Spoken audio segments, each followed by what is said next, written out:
Hard sports all plays. Yeah. Hard sports all plays.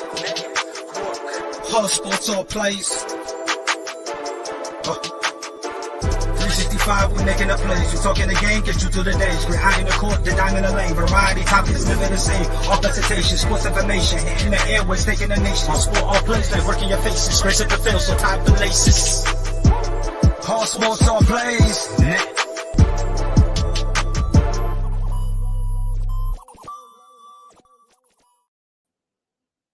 All right, what's up, everybody? Welcome to Horseshoe Talk, Friday, October 28th, 2022. Got a lot to talk about today.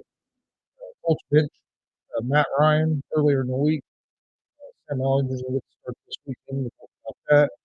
We'll talk about the big game this weekend against the Washington Commanders. Against our former quarterback, Carson Wentz. Well, no, he's hurt. So we're going to get to see Heineken. We might have been better off seeing Wentz. No, I'm Chris Gonzalez, joined by Tony Gonzalez. And actually, the way Heineke has played for the Washington, I mean, I think the offense is a little more dangerous for him than it has been. The only thing with Heineke actually, just one time the interception last year was kind of his one reason why they start looking for another quarterback as it's going on. But I mean, Heineke played pretty decent for him last year, or coming out of nowhere. That's a big difference, I think, with having Heineke right now is last year he had a great chemistry with McLaurin.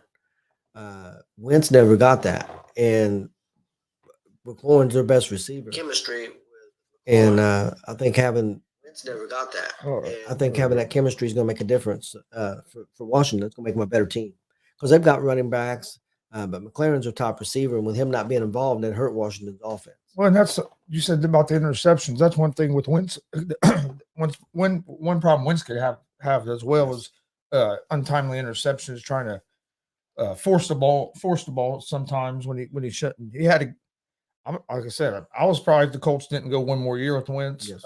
I've said that from the start before they ever got Matt Ryan. Wentz went through 27 touchdowns and 7 interceptions last year. He didn't have a bad year. Yeah, we collapsed at the end of the year, but it wasn't all his fault. Yeah. He was kind of the scapegoat last year, and just like Ryan. Scapegoat. Ryan's turning into kind of the scapegoat this year with because just like we were talking, Matt Ryan was top 10, like you said, top 10 in passing yards. Top 10 in passing He was first in turnovers, but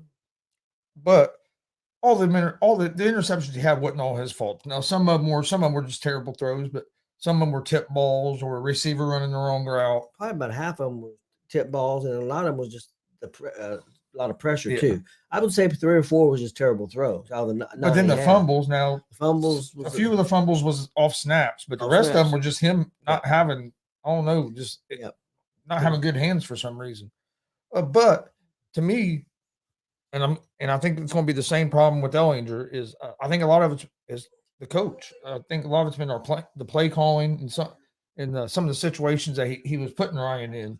If your offensive line can't block, why are we running plays that take time to develop? You got to start doing different things. And we never really made an adjustment. The only thing is maybe Ellinger being more mobile and younger, stronger arm. I think probably than not putting Ryan down. He's a little older and been in the league for a long time. Ellinger probably got a stronger arm. Maybe they'll change the play calling. Maybe the play calling was what they thought they had to do with Ryan. I'm not saying I'm sold on that, but that's honestly, like we was just talking. I think that like I said before, I said this the other day. I'm excited to see Ellinger get an opportunity and see what he can do for the future. But by the same token, I don't know that Ryan deserved to be tucked out at this point. I think it might be a little soon. I think it was soon. Well, and the funny thing was, we were talking about it that same day on the afternoon show.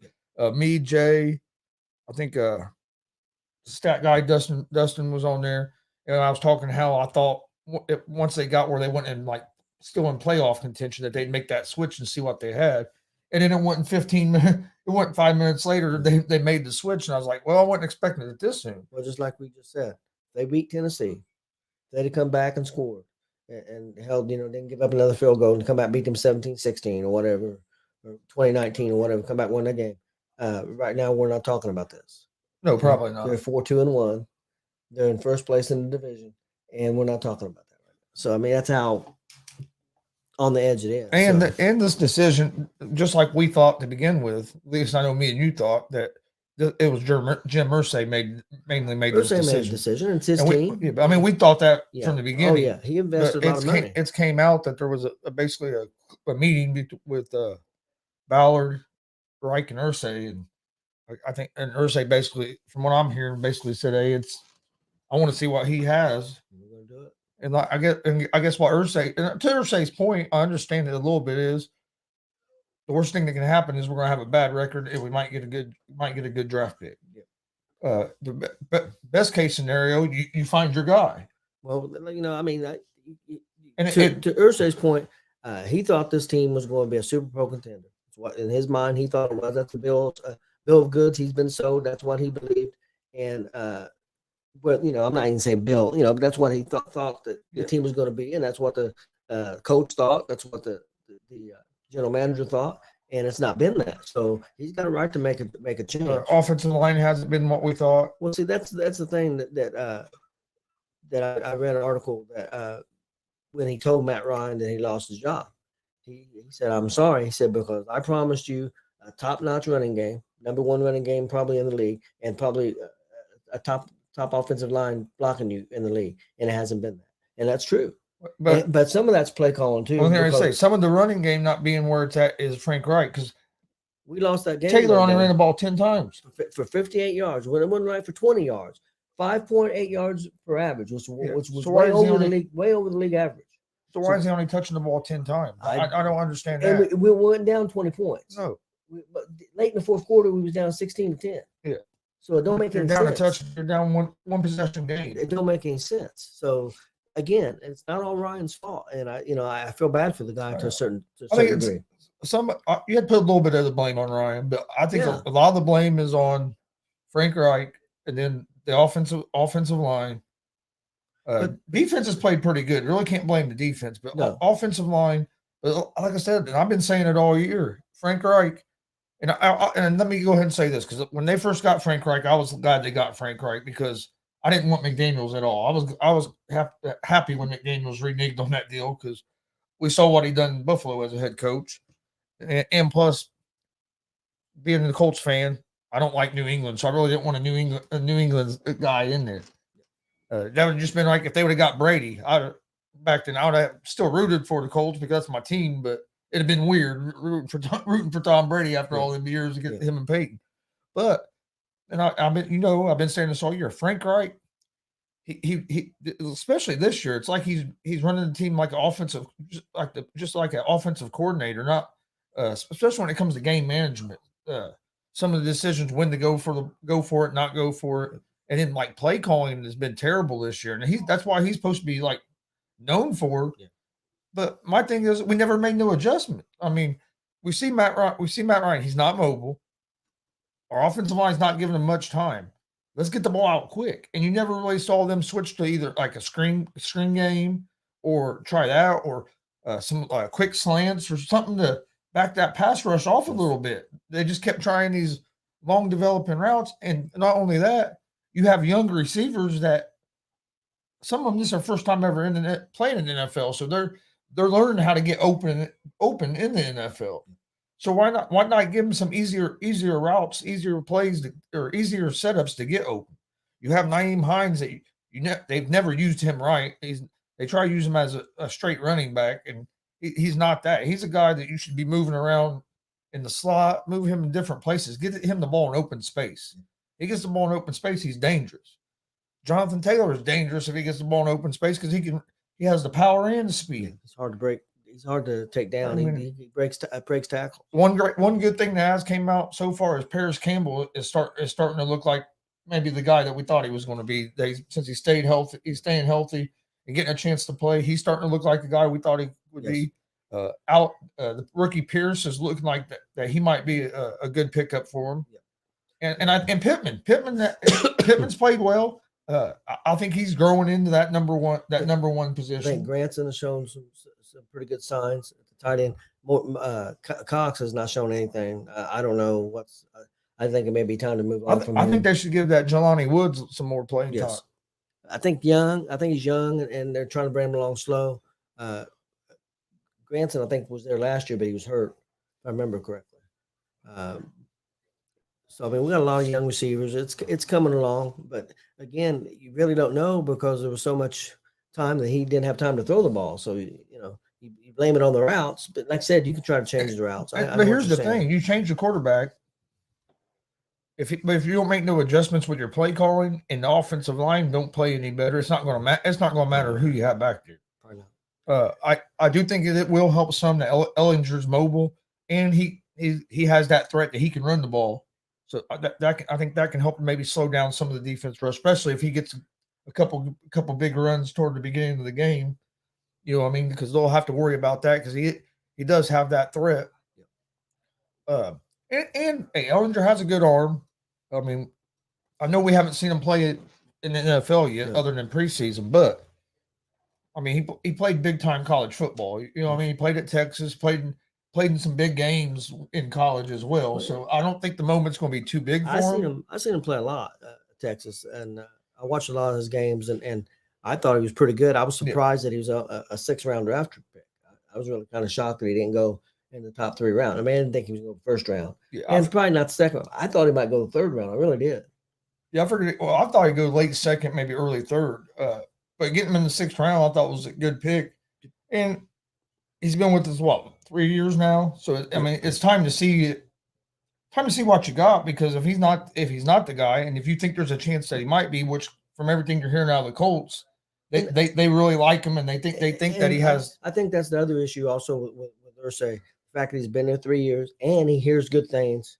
Probably thinks he sees good things too, and he's heard good things from his coaching staff and stuff. So that's probably another reason he wants to see what he's got. I mean, he may think, hey man, I think this guy could maybe be something. So let's get him out there. And you find out if he is, because if he is, you might have found your guy. If not, because you're going to have to go out and get somebody anyway. If they wasn't getting good reports on him, they wouldn't be making the change. Or if they was, Foles would be in there. Yeah. So. Yeah, if they must think he's better than Foles, or it's at least worth taking a. Yeah, because Foles is the old Foles.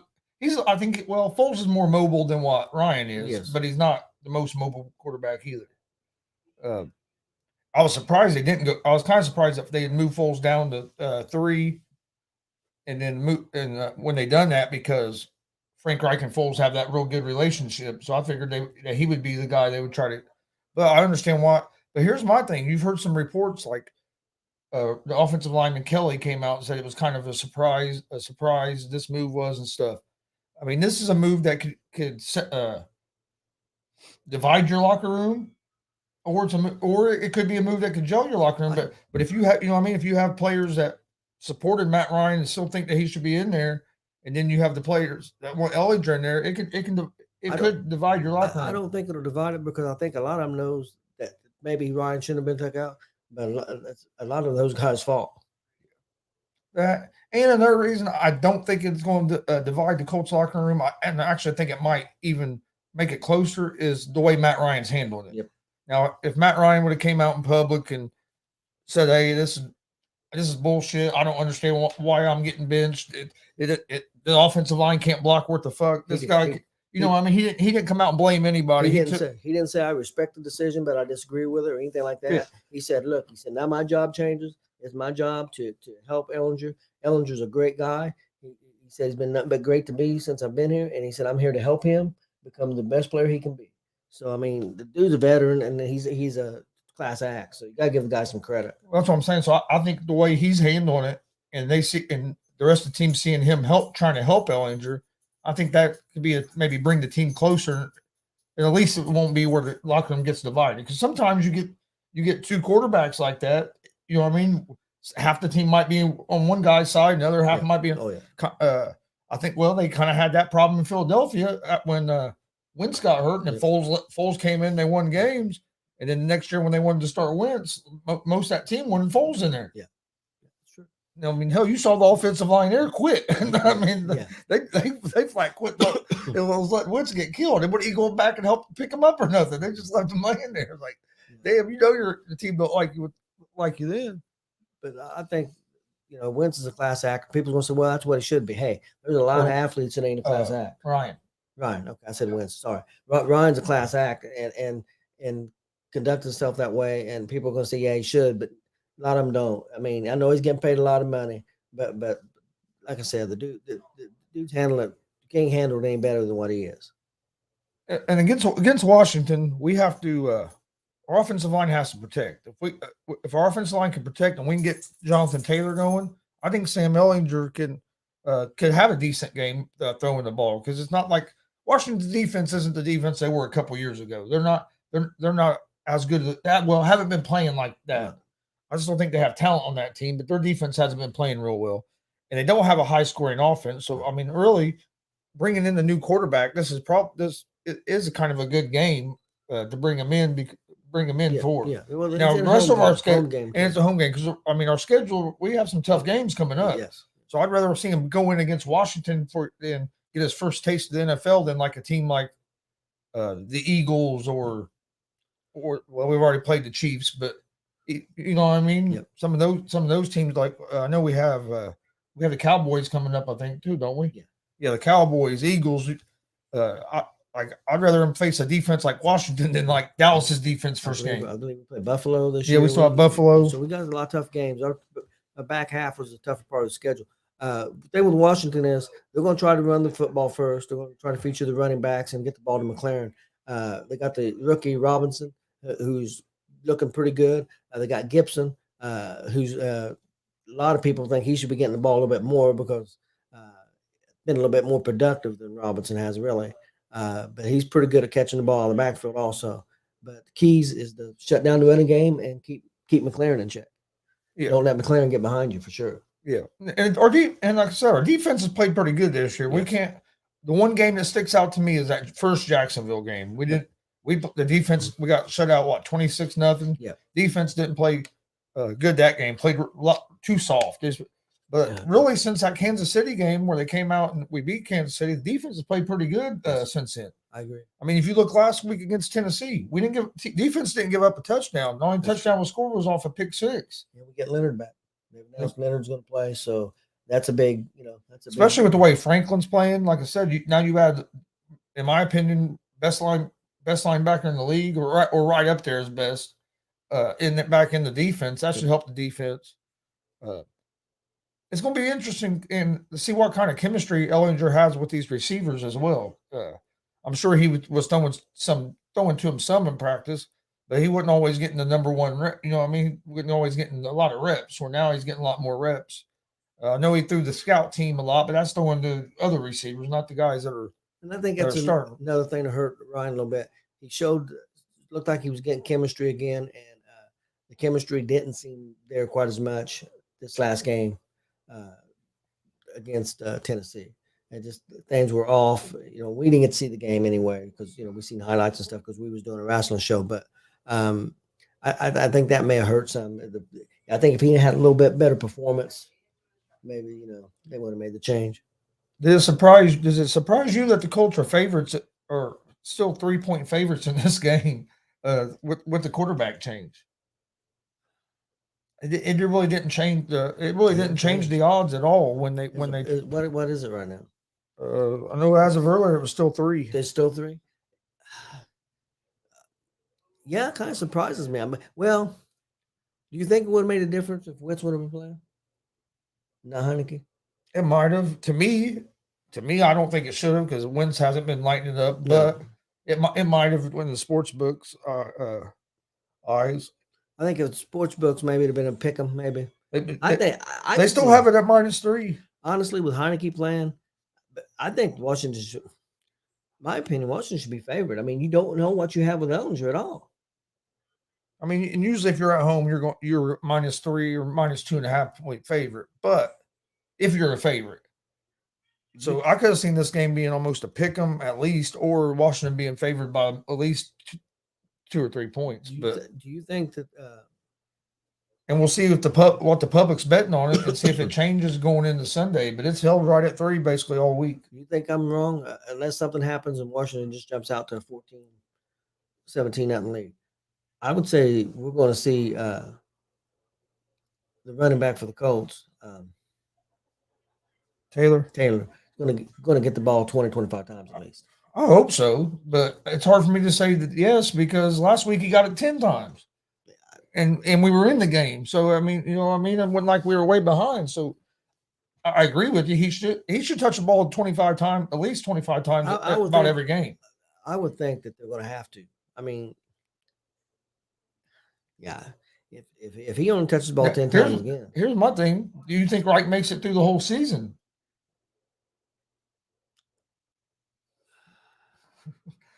If they don't look no better with Ellinger, do you think? I think he'll make it through the whole season, but I think he'd be gone right after the season. I think that if he would have pushed back on saying that he didn't want Ellinger and he wanted to keep Ryan in, he'd have been fired. Yeah, he'd been gone. Oh, I agree. So if things, this is what I think. I think he probably makes it the whole season. If the Colts don't make the playoffs and do anything at all in the playoffs, he's gone. Yeah. I think he's gone. Now, what about the GM? Do you think he'll be gone?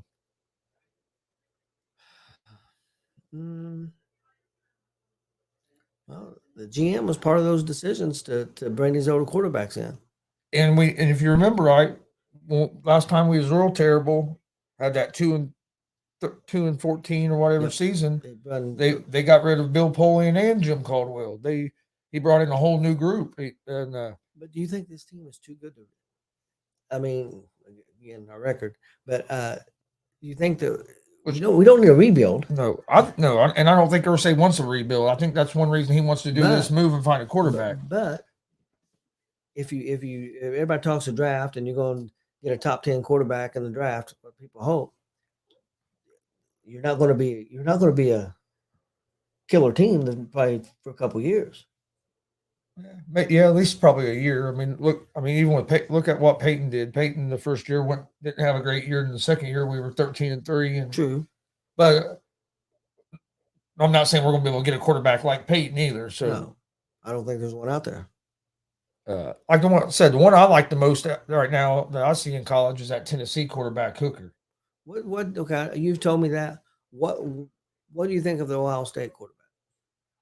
Do you think he's not? Is he any different than some of the other Ohio State quarterbacks that's come out that's not been successful? See, that's my problem. I'm not sure that he is any different. And we've looked in the Ohio State record for Ohio State quarterbacks in the NFL hasn't been good. I mean, look, and this is off the subject. Now, I will say this: I do think he's better than Justin Fields. Yeah.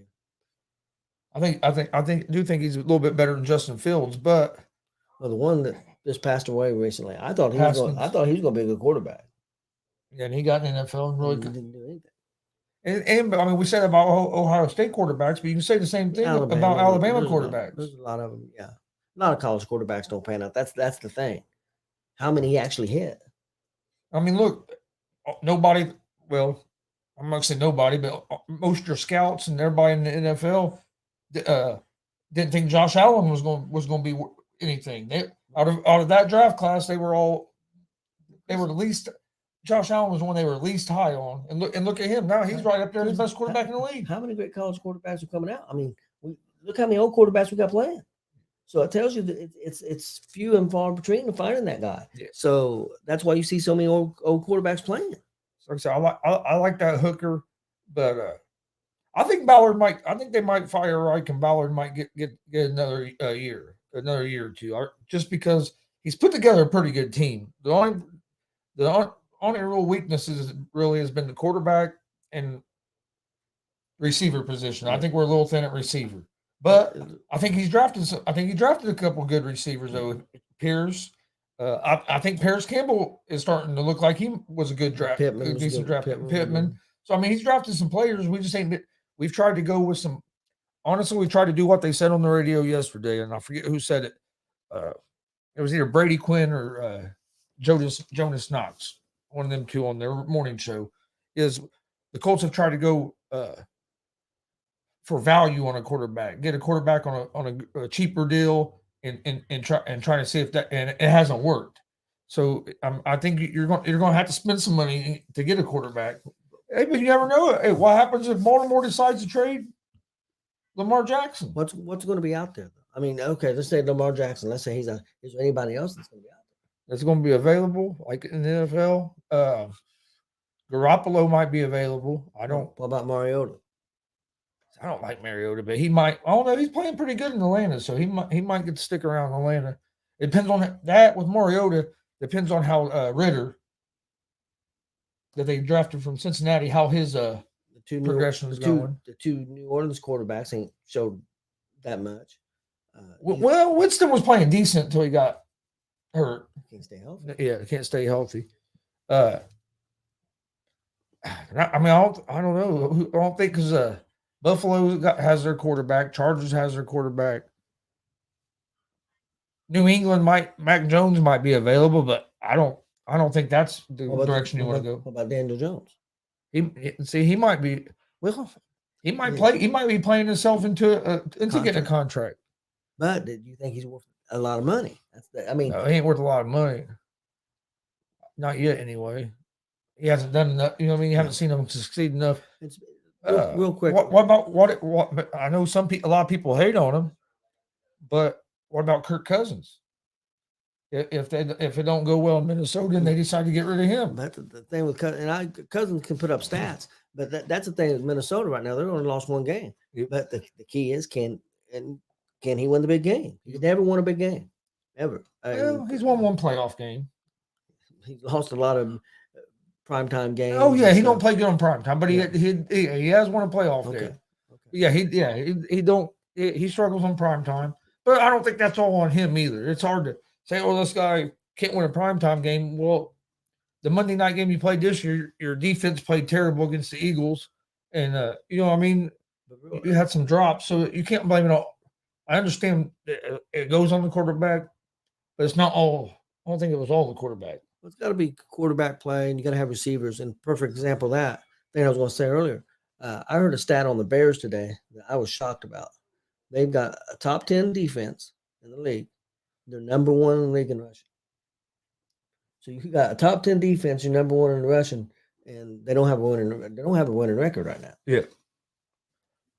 And a lot of people hate on Eberflus, but Eberflus is a good coach. The problem Chicago made, and I've said this on almost every show I've been on, is the offensive coordinator they hired. You bring in Eberflus, who's a defensive minded coach, so you know he's going to keep that defense strong. Look what he did with defense with the Colts. Yeah. But why would you bring in a first time offensive coordinator? You're bringing in a guy that had never called plays before. He was like the quarterback coach at Green Bay. So you're bringing in a guy that has no experience as offensive coordinator with a young quarterback. That didn't make no sense. You bring in a guy that knows how to call plays and develop a quarterback to work with Fields, and you're going to get a lot more out of him, I would think. Now, Fields looked good the other night. I ain't going to lie. Hey, that's the best game I've seen him play the other night against the Patriots. I think Fields, needs time. I mean, not everybody's going to be great the first year, or even the first. Like I said, Daniel Jones has finally maybe found the right fit with coach and got him playing. Well, the other big key is the way Barkley's playing. Takes the pressure off Jones. And that's other people. Jones didn't have receivers. He didn't have running backs. He's trying to do everything on his own. He made a lot of mistakes. Now he still don't have receivers. Yeah, still don't have receivers, really. But they just got rid of one. That make no sense to me. But they've got a running game, and he looks like a different and he's quarterback. He's cut back on his turnovers. Not his big problem was fumbles, man. He fumbled the ball. He hasn't been doing that this year. Dable's doing a good job over there. Yes. And Giants coach of the year. I would say probably so far. I'd say he has to be coach of the year candidate. Some people are going to say the Eagles coach, but to me, everybody projected the Eagles to be good this year. I mean, nobody really thought the Giants was going to be 6-1, but it's going to depend on how the year finishes out too. I mean, we still have a lot of football left. You go look at the Eagles' schedule. They had a pretty good favorable a favorable schedule this year. Not take they go undefeated. I ain't gonna take nothing away. I mean, hey, you play your games, you win your games. I'm still not sold. I'm still not 100% sold on that Jalen Hurts at quarterback. The matchup I want to see, it's going to be the key, is how Philadelphia's defense handles a team like Buffalo or Kansas City. That's I mean, and don't get me wrong, Philadelphia might be good enough to win the NFC.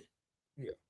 No, I think that they have a chance. I just like people wanted to say Hurts is in the MVP, should be in the MVP, or is the MVP front runner or in the.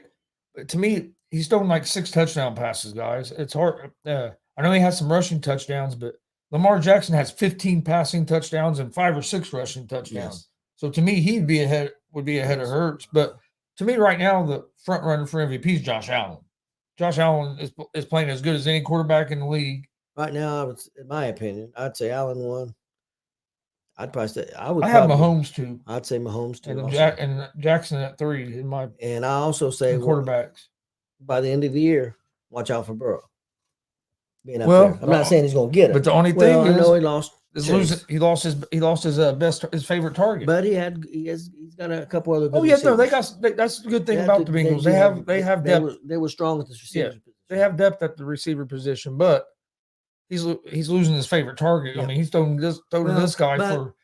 It's going to be 4 to 6 weeks. Hopefully, it's the 4 weeks, and if it's only 4 weeks. Yeah, but a hip injury where you have to go see so many specialists, that don't sound good. It could be something that could keep maybe reoccurring. Yeah, it could keep him out all year. You don't know. And I mean, and not only has he been Burrow's favorite target in the NFL, Burrow also threw it to him in college. So Burrow's been, I mean, their chemistry has been built up for years. So taking that guy out, I think, and it sucks for the Bengals because they were just starting to put it all together. Their offensive line was starting to play better. Yep. They were getting going. Hopefully he's only out for 4 weeks because Burrow could be in there. Burrow is a dog. Burrow. I wish Cincinnati would get rid of him and we could get him, but that's not going to happen. Man, I ain't gonna lie. I wish the Colts still had Andrew Luck. I mean, that we'd be in a totally different situation if we'd have had Luck, especially the last couple of years when we had a good offensive line. Yeah. But Colts didn't protect him, and you can see from where you see pictures of him and stuff, he ain't coming back. He's enjoying his life. And, I know a lot of people booed him and hated when he left, but hey, I understand why he left. I mean, hell, you made a lot of money playing football, but football is not everything, and you want to be able to enjoy your life outside of football. And when you have a ruptured kidney and everything else from football, mentally and physically, you can't do it anymore. You feel like you can't do it anymore. You have no business being out there. No, because you're gonna get hurt. I mean, and you're not gonna play well either. No. If your heart ain't in it and your mind ain't in it, you're not gonna do well. So why would we want him out there? And I'm not putting him down. I'm just saying I think he made the right choice. The only thing I hated was the timing. I wish he would have done it sooner, not 2 weeks 2 weeks before the season was supposed to start. I agree. 2 weeks before the season started. And then the way it got leaked out was bullshit too. Leaking it out in the middle of a preseason game. Yeah. It should have never got leaked out like that. There should have been the press conference and everything like there was. That's the one thing I hate about like these guys like Schefter and them guys, I understand they're doing their job. They're doing their job, but it's people that leak it to them. Yeah, it's people that leak it to them, people in your organization. I'd be firing them people. Yeah, just like the guy or whoever leaked that Draymond Green punching Jordan Poole, whoever sold that to TMZ. Yeah, you'd be losing your job. Yep, should be. Now you probably just made $100,000 or something, or whatever they paid you for that video. Maybe more than $100,000. Oh yeah, I don't know. I guarantee you he probably made good money. Whoever sold that video to him, but in this day and age with social media and stuff, it's hard to keep stuff quiet. You know what I mean? It is. Yeah. I mean, it's not like it was, even 10 years ago, let alone 20 or 30 or 40 years but ago. What's your prediction for the game Sunday? You got the Colts winning? I can't pick against the Colts, but I'm gonna say Colts, and I'm gonna say by 3. I'm gonna go with the Colts. I'm gonna go. I'm gonna go 2017. We'll go 2017 Colts. That's been a good number for me when I pick for the Colts. So I'm gonna go 2017 Colts. I agree with you by 3 points. I'm thinking maybe a couple of Jonathan Taylor rushing touchdowns, and maybe a couple field goals. But last time I said that, we scored our touchdowns passing. I ain't gonna lie, I'm excited a little bit just to see what Ellinger looks like. See if it does spark our offense any. If not, it's going to be a long season. Which is we've only played 7 games. It's been a long season. Yeah, that's true. We only have 1 division game left, so that's the other thing that hurts. I mean, hurts. If we could have got that win against Tennessee, we'd been setting a lot better. Let's put it that way. But pretty good, I think. But now we got to win some games because we need to have a better record than Tennessee to win the division. Yes, they got the tiebreaker. And like I said, matchups. A lot of people. I mean, I've seen a lot of experts say they think Tennessee is one of the teams in the FC that could play with Kansas City and Buffalo because of their style of play.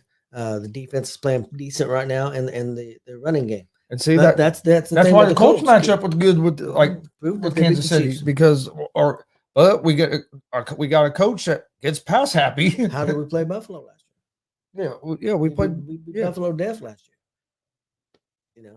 But our running game went crazy that game, and our defense was decent last year too. So and I think our defense is better this year. I really do. Yeah, and that's been without Leonard on the field. Yep.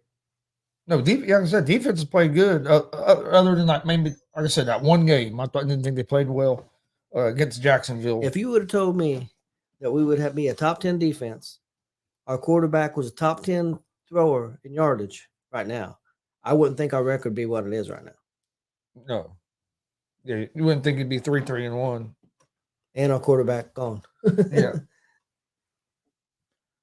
But we can't score points. I mean, we have our quarterback's top 10 in yards thrown, but if you look in the red zone, we're terrible. Many sacks we've given up, red zone terrible, and interceptions and fumbles. And penalties. Penalties have killed us some too. Yeah, we've had some big penalties. Even the games we won. Some big penalties against us right at the wrong time. Fucking Rain Man and Pryor was about ready to give me a heart attack that night. Yeah. You wouldn't want them dead. Yeah, Rain Man, I want them gone. Get off the team. You was upset about Rain Man. I was upset by Pryor. It was just like he could. I thought he was a bullfighter. Whole age, just let him go through, and then at least touch nobody. At least he wasn't riding the dude's back. But at least that guy was trying to stop somebody. He was holding, but the other guy was nobody. Yeah, that dude was jumping on the back and riding to the quarterback. You can't get called for holding if you never touch him. Yeah, that's true. But dude, that dude, maybe he shouldn't have touched him. I could have did what Pryor did. Yeah, Pryor didn't have there was times that he never touched the guy. Oh yeah, both of them. Both of them were terrible. I mean, I'm not making that up. I'm not saying on every play, but there was 2 or 3 times that they showed replays that the dude went around Pryor and he never touched him at all. I could have done that. Yeah, no, both our tackles was terrible. And I could have done it for a lot cheaper. Oh, that Rain Man dude, he had four holding calls in the first half. Yeah. Yeah, you want him. You was going to put a hit out on him. Yeah. Well, man, that's 40 yards and penalties right there. And it was always it always happened when we get a big play. Yep. When we got sacked or we got penalty, but we'd be up at we have to be at their 30-yard line. Well, the next thing we know, we're at the 45 or 50 because of penalty or a sack because they didn't block. Yeah. Or they tried to block and he was on top of the dude's back.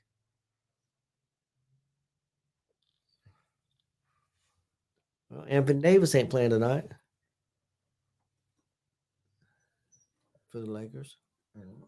Russell Westbrook is coming off the bench. We'll see how that goes. I just seen a stat on, everybody blaming Westbrook and what's going on. I just seen the LeBron's already had 4 games, had like 24 turnovers himself.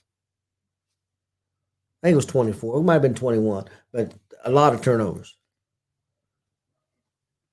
Yeah. Now, is that from trying to do too much? Yeah, I think some of that is. Yeah, he had like LeBron had 8 turnovers in another game the other night. Hey, Pacers getting ready to be on prime time. We don't get that very often. Nope. But anything else you want to talk about No. Colts wise for this week? No, I think I'm good to go. I think 2017 Colts is where I'm going. We will not be doing a watch along this week. We're actually going to go hang out with my son at the sports book for a little while and watch the games there this week. So we'll probably, I would say, next Sunday we have a wrestling show. So it'll probably be a couple weeks before we do another watch along for the Colts. We will be back Monday for the for Horseshoe Talk. We'll recap Sunday's game. But next Sunday we'll be at a wrestling show for it's a benefit for veterans. If you're in the Indianapolis area, 1151 Kentucky Avenue, come check it out. If you're in the Indianapolis area tonight, 7:30, go check WCWO Wrestling out.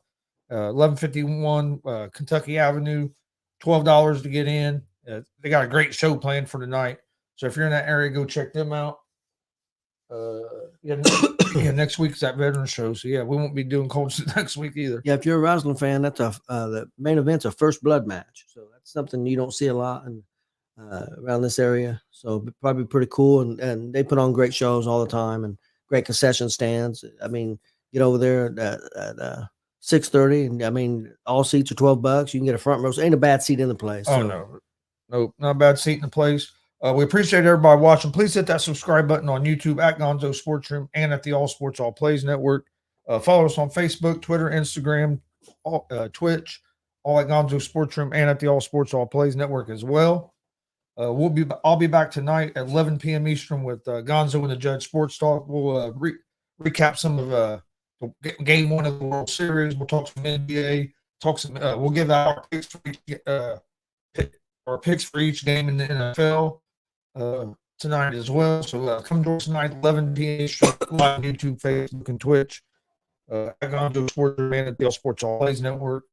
But we appreciate everybody watching, and we will see you guys Monday at 6 p.m. Eastern with another episode of Horseshoe Talk. Thanks for joining us, and go Colts. All sports, all plays. All sports, all plays. All sports, all plays. 365, we making a plays. We talking the game, get you through the days. We're high in the court, the dime in the lane. Variety, topics, living the same. All presentation, sports information. Hitting the airways, taking the nation. All sport, all plays, like working your faces. Grace at the field, so tie the laces. All sports, all plays.